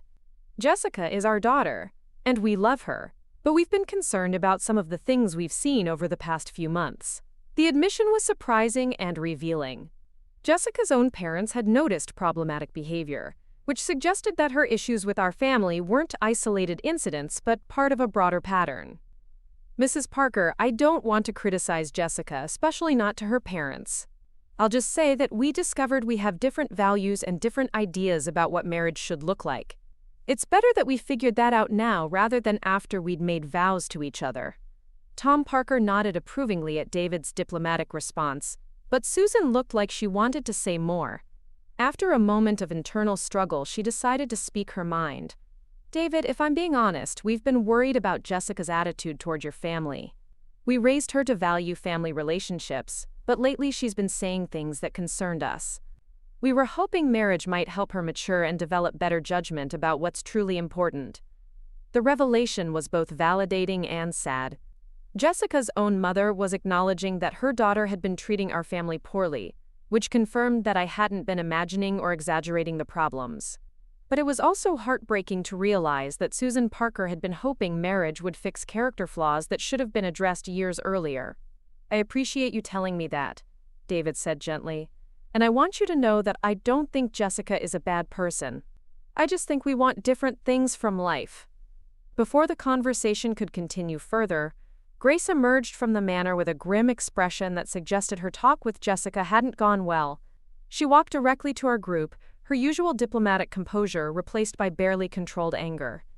"Jessica is leaving," she announced without preamble. "She's already changed clothes and called an Uber. She said to tell David that she never wants to see him again and that he's made the biggest mistake of his life." The message was delivered with professional neutrality, but I could see that Grace was furious on David's behalf. Whatever Jessica had said during their conversation had revealed aspects of her character that even Grace's generous nature couldn't excuse. "How is she getting her things from David's apartment?" Bob asked practically. "She said she'll send Amanda to collect everything next week. She doesn't want any contact with David or our family." The finality of Jessica's departure was both a relief and a source of concern. While it eliminated the possibility of further drama at the reception, it also meant that David wouldn't have the opportunity to process this experience with the person who had been central to it. "Is she okay?" David asked, his concern for Jessica's well-being evident despite everything that had happened. Grace hesitated before answering, clearly weighing how much to reveal about her conversation. Finally, she decided on honesty. "David, she's angry and humiliated, but she's not heartbroken. The things she said about you, about our family, about this whole situation, I think she's more upset about her plans being disrupted than about losing you." The observation was harsh, but probably accurate. Jessica had invested tremendous time and energy in planning a wedding that would establish her social status and public image. The collapse of those plans was likely more devastating to her than the end of the relationship itself. Tom and Susan Parker exchanged a look that suggested Grace's assessment aligned with their own concerns about their daughter's priorities. Tom cleared his throat and addressed David with the weary tone of a parent who had been dealing with a difficult child for too long. "David, Susan and I are going to go after Jessica, make sure she gets home safely, and help her process what happened today. We want you to know that this situation doesn't reflect on you or your family. You made the right choice." The endorsement from Jessica's own father was unexpected and powerful. Tom Parker was essentially telling David that he'd dodged a bullet, that Jessica's behavior had revealed character flaws that would have made her a poor life partner. As the Parkers left to follow their daughter, our family found ourselves alone for the first time since the ceremony had begun. The garden was still full of guests who were now mingling and celebrating David's decision, but in our small circle, there was a moment of quiet reflection. "So," David said with a shaky laugh, "that was probably the most dramatic thing that's ever happened to me." "Probably the most dramatic thing that's ever happened to any of us," Bob replied. "But also the most important. You found your way back to yourself today, son. That's worth more than any wedding could have been." As we stood there together, surrounded by the ruins of Jessica's perfect wedding but united as a family for the first time in months, I realized that my letter had accomplished exactly what I'd hoped. It hadn't destroyed David's relationship. It had saved him from a marriage that would have slowly erased everything that made him who he was. The celebration that followed was unlike any wedding reception I'd ever attended, but it was also one of the most joyful events our family had ever experienced. David was surrounded by people who loved him for exactly who he was, celebrating values that had been temporarily lost but were now permanently restored. The reception that followed became something I never could have imagined when I woke up that morning. What should have been a formal celebration of Jessica and David's union transformed into something far more meaningful. A genuine celebration of family, authenticity, and the courage to choose love over convenience. The gardens of Rose Garden Manor, which had been meticulously arranged to showcase Jessica's vision of elegance and sophistication, now hosted a gathering that was warm, spontaneous, and filled with the kind of joy that only comes when people are being genuinely themselves. David moved through the crowd with a lightness I hadn't seen in him for over a year. Gone was the careful, measured persona he'd adopted during his relationship with Jessica, replaced by the open, enthusiastic young man I'd raised. He was hugging old friends, laughing at stories from his childhood, and engaging in conversations that weren't filtered through considerations of how they might affect his image or social standing. Bob had taken charge of the practical aspects of the celebration with the natural leadership that made him such a successful business owner. Within 30 minutes of David's announcement, he'd coordinated with the catering staff to transform the formal dinner service into something more relaxed and interactive. The rigidly assigned seating chart that Jessica had spent weeks perfecting was abandoned in favor of people naturally gravitating toward those they wanted to spend time with. Margaret, Bob said, appearing at my elbow with 2 glasses of champagne. "I think this might be the best wedding reception we've ever attended, even though there wasn't actually a wedding." His observation made me laugh, and I realized it was the first genuine laughter I'd experienced in months. The tension that had been building since Jessica entered our lives. The constant vigilance required to navigate her manipulations. The heartbreak of watching David drift away from everything he'd once valued. All of it was finally lifting. Grace had appointed herself as the unofficial host of the celebration, moving through the crowd to make sure everyone understood what they were celebrating and felt included in the festivities. Her natural warmth and social skills, combined with her obvious joy at having her brother back, made her the perfect ambassador for this unconventional gathering. I watched her stop at a table where some of David's college friends were sitting, clearly confused about the day's events but hesitant to leave. Within minutes of Grace's explanation and invitation to celebrate David's return to his authentic self, they were laughing and sharing stories about the David they remembered from school, the one who had prioritized friendship and fun over networking and advancement.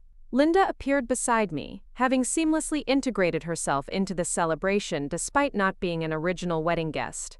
Her presence was a reminder of how the day's events had unfolded, and I felt a surge of gratitude for her wisdom and support.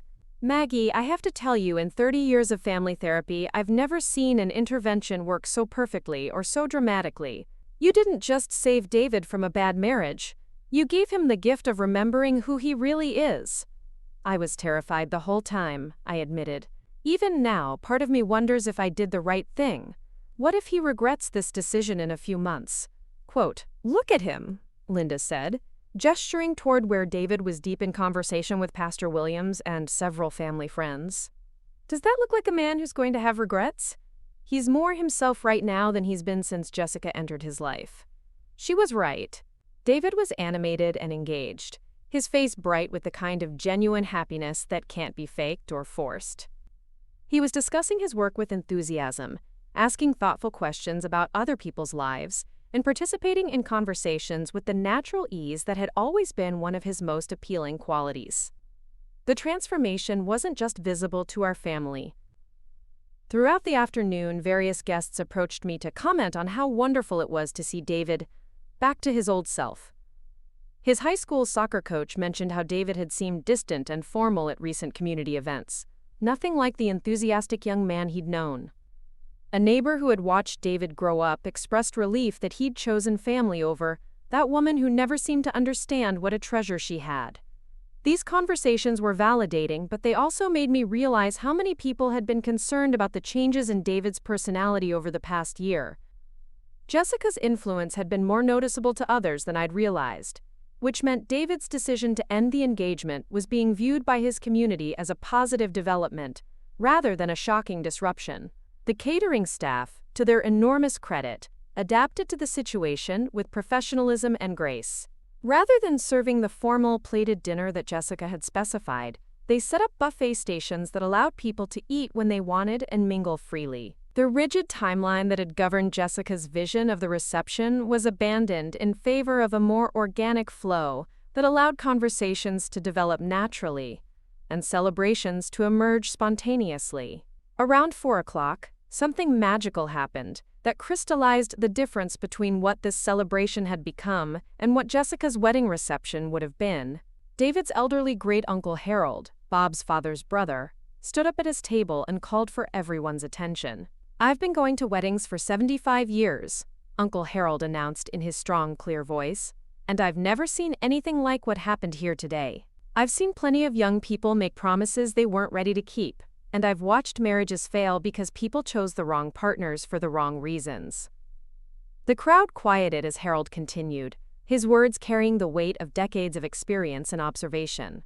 "But today I watched a young man choose truth over convenience, family over image, and character over social expectations. That takes more courage than most people show in their entire lives." He raised his glass of champagne toward David. "To David Thompson, for showing us what it means to be a man of integrity. And to the Thompson family, for raising a son who knows the difference between what looks good and what is good." The toast that followed was spontaneous and heartfelt, with guests throughout the garden raising their glasses and calling out their own tributes to David's courage and character. I found myself crying again, but these were tears of pride and relief, rather than the anxiety and heartbreak that had characterized so much of the past year. David himself seemed overwhelmed by the outpouring of support and affection. He stood to acknowledge the toast, but for a moment he was too emotional to speak. When he finally found his voice, his words were simple but profound. "Thank you all for being here today. Not just for the celebration you thought you were attending, but for the one this turned out to be. Thank you for loving me enough to tell me the truth, even when I wasn't ready to hear it. And thank you for celebrating with me as I found my way back to the values and relationships that matter most." He paused, looking directly at our family with an expression of pure love and gratitude. "Most of all, thank you to my parents and my sister for never giving up on me, even when I made it hard for you to remember who I really was. The love of a family like mine is the greatest gift anyone could ask for." The afternoon continued with the kind of spontaneous joy that makes for the best celebrations. Someone produced a speaker system, and soon people were sharing music that reflected David's actual tastes rather than the sophisticated playlist Jessica had curated for the reception. Old songs from his high school and college years mixed with family favorites, creating a soundtrack that told the story of David's real life rather than the image he'd been trying to project. Grace initiated dancing by pulling David onto the designated dance floor for an impromptu brother-sister dance to a song that had been popular during their teenage years. Their easy camaraderie and obvious affection for each other drew other family members and friends into the celebration, creating the kind of warm, inclusive atmosphere that Jessica had systematically avoided in her wedding planning. Bob surprised everyone, including me, by taking the microphone to share some thoughts about what the day had meant to our family. Public speaking had never been his strength, but his words came from the heart and resonated deeply with everyone present. "When David was growing up," Bob began, his voice slightly shaky with emotion, "Margaret and I used to joke that our biggest challenge would be making sure he stayed humble despite all his talents and achievements. We never imagined that our real challenge would be helping him remember those talents and achievements when someone convinced him they weren't good enough." He looked directly at David, who was standing with Grace near the front of the crowd. "Son, you are exactly who you're supposed to be. You don't need to become someone different to deserve love or success. The right person will love you for who you are, not who they think you could become." The wisdom in Bob's words reflected lessons he'd learned, not just from this experience with David, but from 35 years of marriage, to someone who had always celebrated his authentic self rather than trying to change him. His perspective on what healthy relationships should look like was grounded in decades of living that reality. As the afternoon stretched into evening, I found myself having conversations with people I hadn't really talked to in months. Jessica's social calendar and event preferences had gradually shifted our family's social circle, distancing us from longtime friends and neighbors in favor of her professional contacts and social climbing opportunities. Today's celebration was reconnecting me with relationships that had been important to our family for years. Mrs. Chen, our neighbor for the past 15 years, stopped by my table to share her observations about the changes she'd noticed in David over the past year. "Margaret, I have to tell you, Tom and I have been worried about David. He used to stop by our house all the time, just to chat and see how we were doing. But lately, when we've seen him, he seemed distant and formal, like he was in a hurry to get somewhere more important." Her comment reminded me of dozens of small ways that David's personality had shifted under Jessica's influence. The spontaneous kindness that had always characterized his interactions with others had been replaced by a more calculated approach to relationships, one that prioritized networking potential over genuine connection. "Today, though," Mrs. Chen continued, "he's been his old self. He spent 20 minutes asking about Tom's recovery from his surgery and our grandson's baseball season. That's the David we know and love." These observations from people outside our immediate family provided additional confirmation that my concerns about Jessica's influence had been legitimate and widely noticed. David's transformation back to his authentic self wasn't just meaningful to our family. It was being celebrated by an entire community that had watched him grow up and had been concerned about the changes they'd observed. Around 6 o'clock, as the celebration began to wind down and guests started making their departures, David approached me with a request that surprised me with its thoughtfulness and maturity. "Mom, would you mind if I kept the letter that Pastor Williams read today?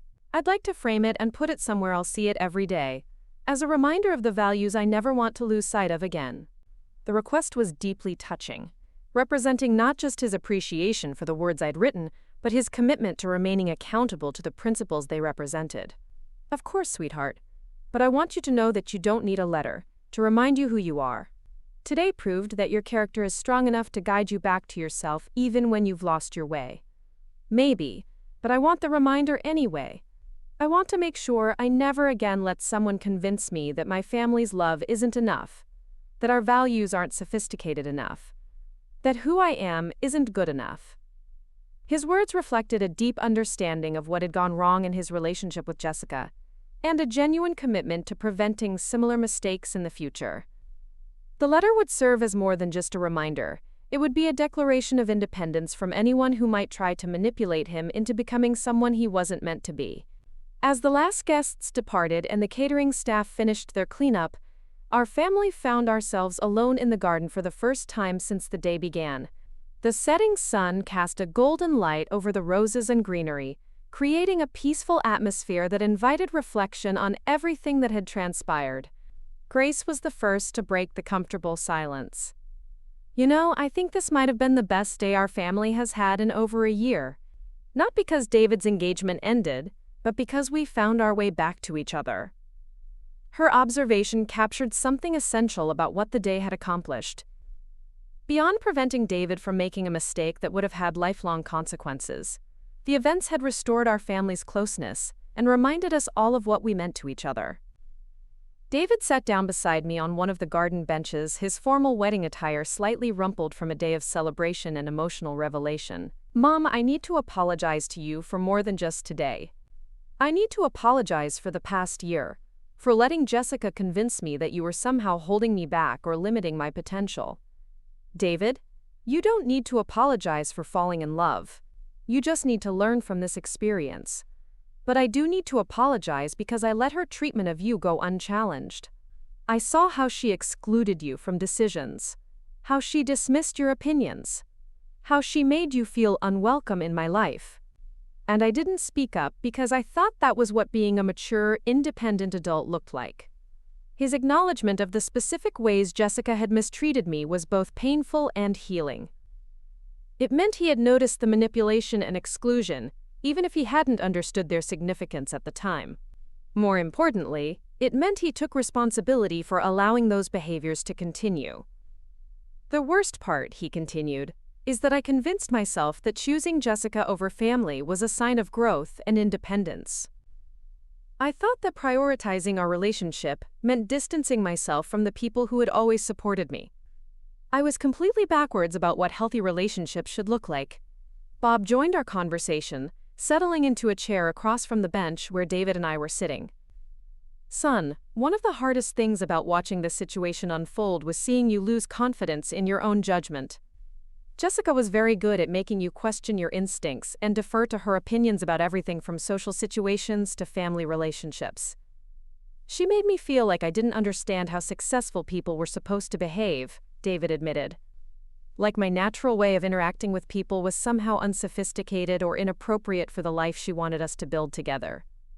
The insight was particularly troubling because it revealed how systematically Jessica had undermined David's self-confidence. She hadn't just criticized specific behaviors. She had attacked his fundamental understanding of how to navigate relationships and social situations. Grace, who had been listening quietly to our conversation, offered a perspective that reflected her professional experience as a nurse dealing with people in crisis. "David, what Jessica did to you is called psychological manipulation. She's systematically undermined your confidence in your own judgment, while positioning herself as the expert on how you should think, feel, and behave." "Is that what was happening? I just thought she was more sophisticated than me, that she understood things about success and social dynamics that I needed to learn." "That's exactly what she wanted you to think," Grace replied. "Manipulative people are very good at making their victims feel grateful for the education they're receiving, even when that education is designed to make them dependent and compliant." The conversation was helping David understand that his experience hadn't been a normal relationship dynamic, but rather a pattern of control and manipulation that could have had lasting effects on his personality and judgment. This understanding would be crucial for his ability to recognize and avoid similar situations in the future. Linda, who had remained nearby throughout the day, approached our family circle with the gentle timing that made her such an effective therapist. "I hope you don't mind my joining this conversation, but I think there's something important David should understand about what happened today." We welcomed her input, recognizing that her professional perspective could help David process the experience in a healthy way.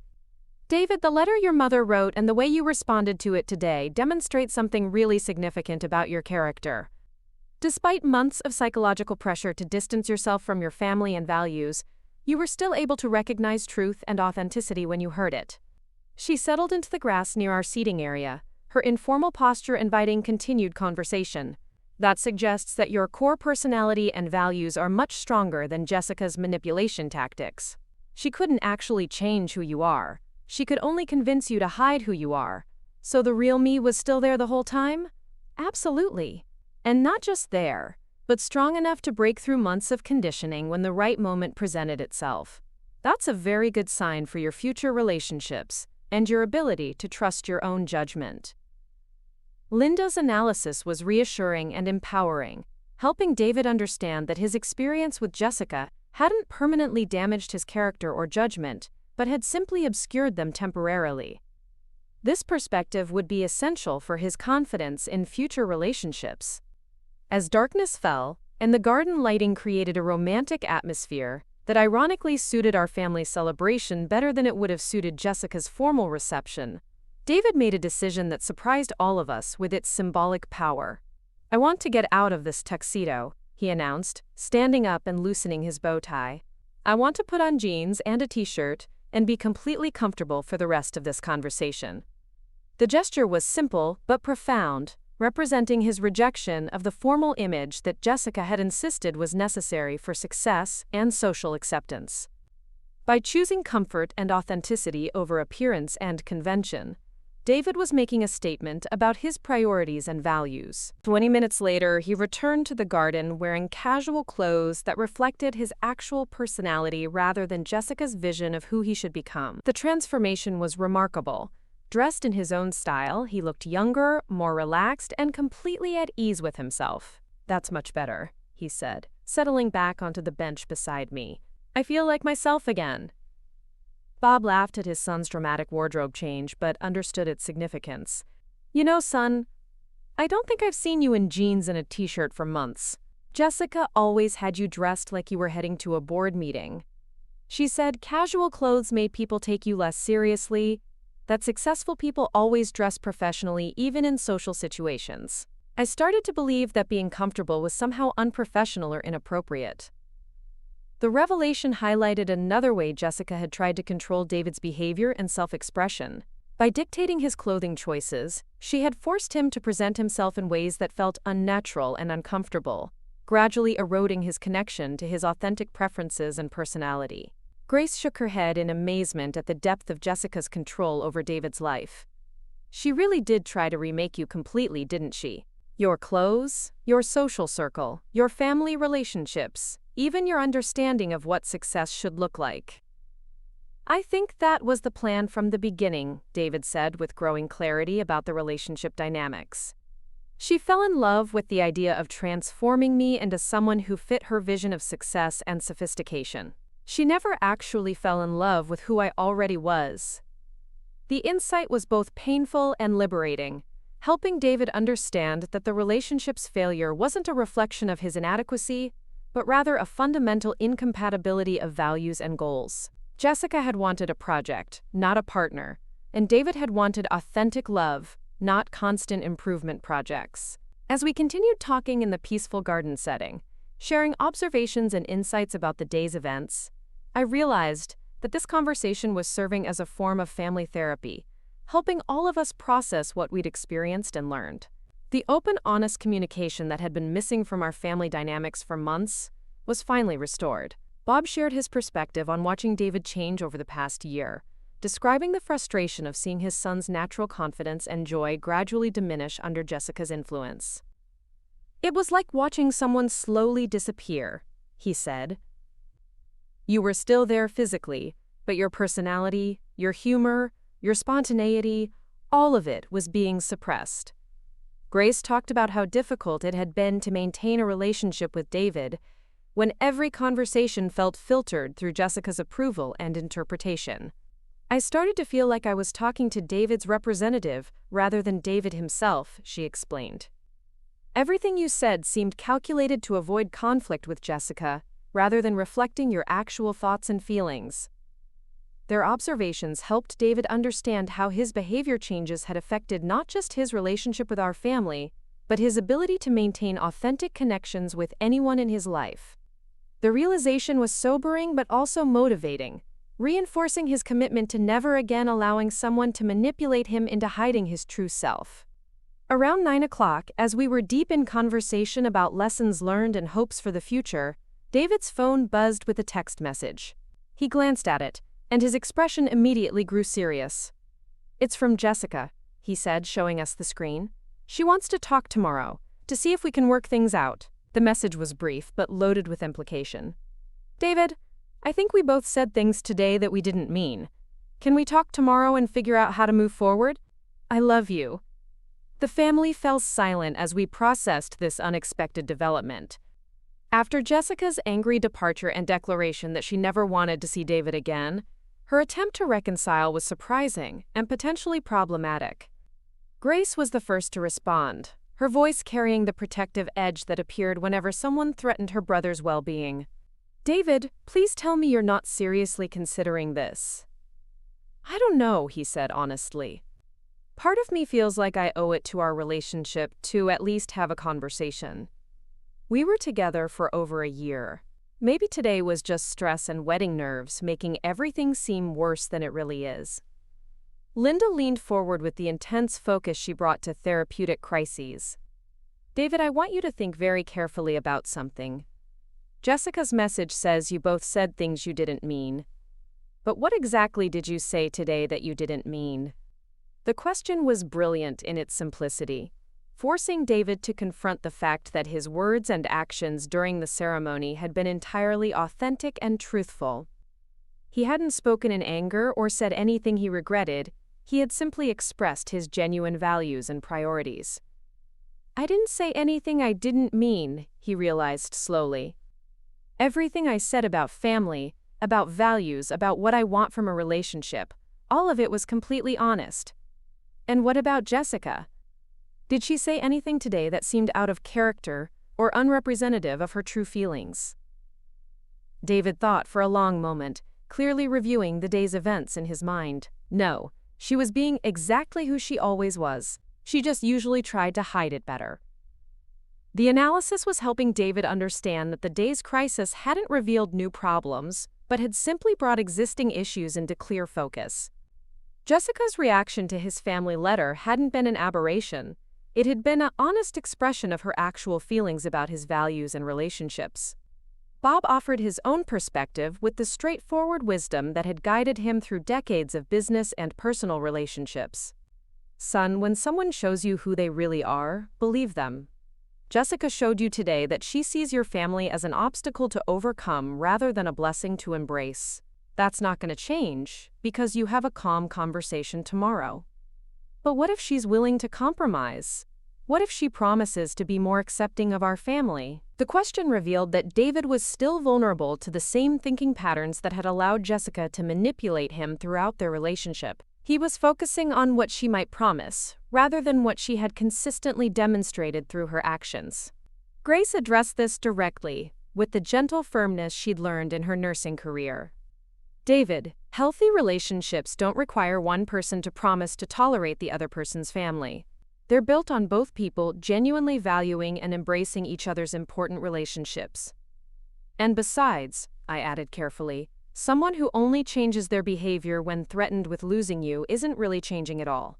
They're just calculating what they need to do to maintain control." The conversation continued for another hour, as we helped David work through his conflicted feelings about Jessica's unexpected overture. Linda's therapeutic expertise was invaluable in helping him recognize the difference between genuine remorse and manipulative reconciliation attempts. Eventually, David reached a decision that demonstrated real growth and understanding. I'm going to respond to Jessica's text, but not the way she wants me to. I'm going to tell her that today helped me understand that we want different things from life, and that it wouldn't be fair to either of us to continue trying to make a relationship work when our fundamental values are incompatible. The decision was mature and definitive, reflecting David's newfound clarity about what he needed from a partner, and his commitment to maintaining the values that had been temporarily obscured but never actually lost. He composed the message carefully, showing it to all of us before sending it. Jessica, today helped me understand that we have different visions for what marriage and family should look like. I think we're both good people who just aren't right for each other. I wish you all the best, but I don't think talking will change the fundamental differences between us. The story of David's almost wedding has become something of a legend in our community. Not because of its drama, but because of its message about the importance of staying true to yourself and valuing the people who love you for who you really are. Pastor Williams has even referenced it in sermons about the courage required to live authentically. As for Jessica, we heard through mutual acquaintances that she moved to San Francisco a few weeks after the wedding incident, taking a job with a startup that promised rapid advancement and social status. From what we understand, she's building exactly the kind of life she always wanted, with people who share her values and priorities. I wish her well, sincerely. She wasn't evil or malicious. She was simply wrong for David, and David was wrong for her. Sometimes the most loving thing you can do is acknowledge that incompatibility and choose to pursue happiness with someone who truly celebrates who you are. The wedding invitation that never resulted in a wedding became the catalyst for something much more important: a family's rediscovery of their bonds, a young man's return to his authentic self, and a powerful reminder that the greatest love stories aren't always about romance. Sometimes they're about families who refuse to give up on each other, parents who trust their instincts even when it's difficult, and children who find their way back home to the values that shaped them. Looking back, I realized that the letter I wrote 3 years ago wasn't just advice for David's future. It was a prediction of this exact situation. Somewhere in my heart, I must have known that he would face moments when he'd need to choose between authentic love and convenient compromise, between family loyalty and social advancement. The day that letter was read aloud at Rose Garden Manor became the day David chose love over convenience, authenticity over image, and family over everything else. It was the day he found his way back to himself, and the day our family found its way back to each other. And in the end, that turned out to be the most beautiful wedding gift of all. Up next, you've got 2 more standout stories right on your screen. If this one hit the mark, you won't want to pass these up. Just click and check them out.